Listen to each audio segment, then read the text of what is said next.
ఈ రోజే డౌన్లోడ్ చేయండి. మీ ఫేవరెట్ షోస్ చూడండి. మావయ్య గారు ఊర్లోనే ఉంటున్నారు. మనం క్రమం తప్పకుండా ఒకరోజు అనుకుని వస్తే మావయ్య గారు కూడా ఎంతో ఆనందిస్తారు. అవునమ్మా ఆనంద, మంచి మాట చెప్పావు. ఇక నుంచి మనం నెలలో ఒక్కరోజైనా మన ఊరికొచ్చి సంతోషంగా గడుపుతున్నాం.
అమ్మా శరణ్య, కాళ్ళు పడుతున్నావా?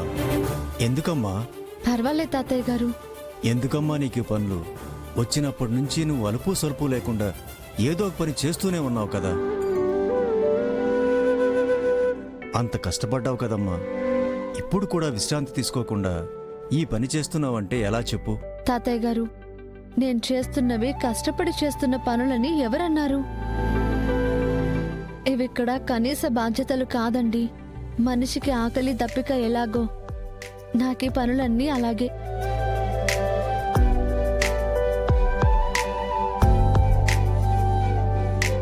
ఏ పనుల్లో బద్దకించను, బరువని అస్సలు అనుకోను. మీరు కాళ్ళ నొప్పులతో బాధపడుతున్నారని మీరొకసారి మా మావయ్య గారితో మాట్లాడుతుంటే విన్నాను. అందుకే కాసేపు నొక్కితే హాయిగా నిద్రపోతారు కదా అనిపించింది.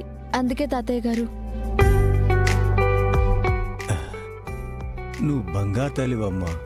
నీ వంటి కోడల్ని తెచ్చుకుందే ఆనంద చాలా అదృష్టవంతురాలు.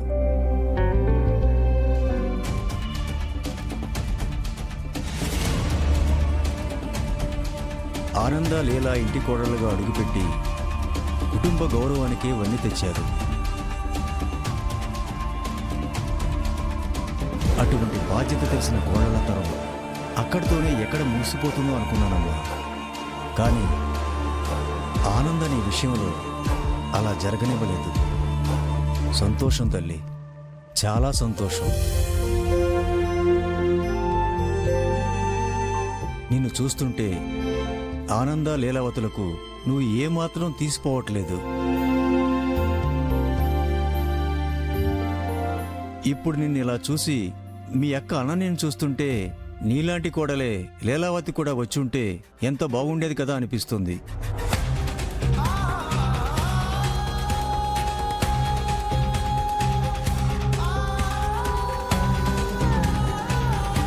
కానీ భగవంతుడు కోడల విషయంలో లీలావతికి అన్యాయం చేసేడేమో అనిపిస్తుంది. తాతయ్య గారు, అలా ఏం కాదులేండి. అయినా అక్కకు అలా అవుతుందని ఎవరైనా అనుకున్నారా? రేపో మాపో అక్కకి నయమైపోయి అంతా బాగైపోతుంది.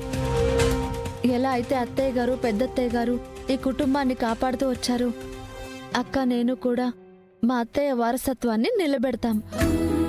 ఈ ఇంటిని కాపాడతాం. నువ్వు నిలబెట్టవే, నేను నాశనం చేస్తాను. మంచిదమ్మా, చాలా మంచి మాట చెప్పావు. రామ్మా ఆనంద, రా. నీ కోడల విషయంలో నాకు చాలా సంతోషంగా ఉందమ్మా. వినయం, విధేయత, పెద్దలంటే గౌరవం, మర్యాద, ఇన్ని సద్గుణాలున్న అమ్మాయి ఈ రోజుల్లో కోడలిగా రావడానికి ఎప్పుడో ఏదో పుణ్యం చేసుకుని ఉండాలి.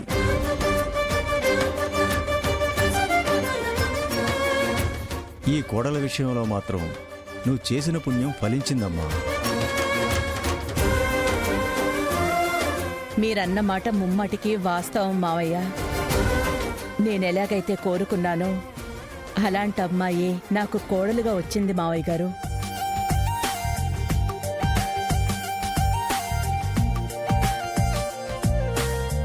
అవును తాతయ్య గారు, మీరు మాతో వచ్చి అక్కడే ఉండొచ్చుగా.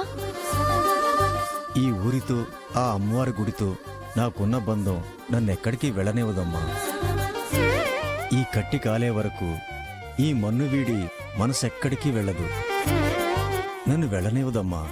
కానీ అప్పుడప్పుడు మేము కూడా ఇక్కడికి వస్తూ ఉంటాం కదా, అలాగే మీరు కూడా అక్కడికొచ్చి కొన్ని రోజులు ఉండొచ్చేయండి, సరేనా? అలాగేనమ్మా, నువ్వు చెప్పావుగా, తప్పకుండా వస్తాను. ఆలస్యం అవుతుంది, ఇంకా వెళ్ళి పడుకో అమ్మా.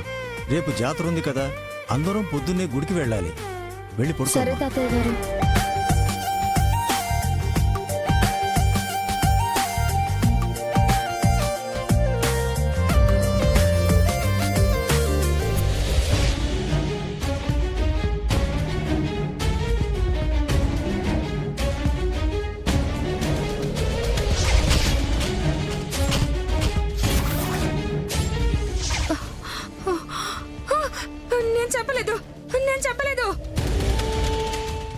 నేను చెప్పలేదు, నాకేం తెలీదు.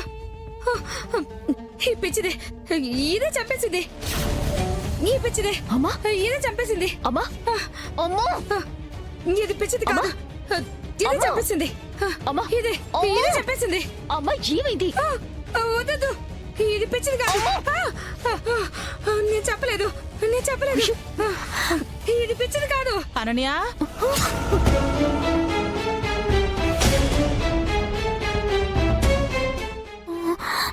ఇది పిచ్చిది కాదు, ఇదే చంపేసింది.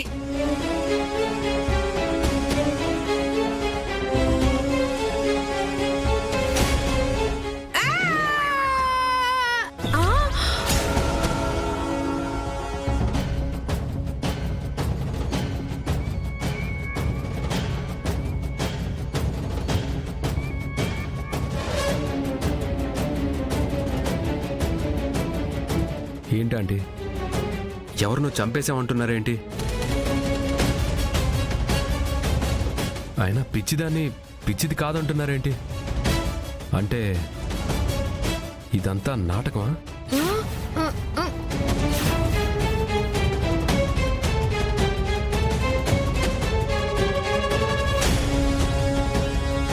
అనన్యకి పిచ్చి లేకపోయినా పిచ్చుందని మా అందరినీ నమ్మిస్తున్నారా?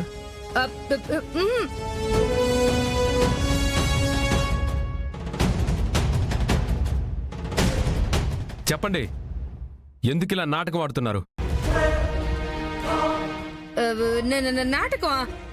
నాటకం ఏంది బాబు? నాటకం మేమెందుకు ఆడుతుంటాము?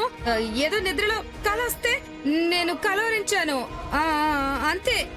మరి అనన్యకి పిచ్చి లేదంటున్నారేంటి?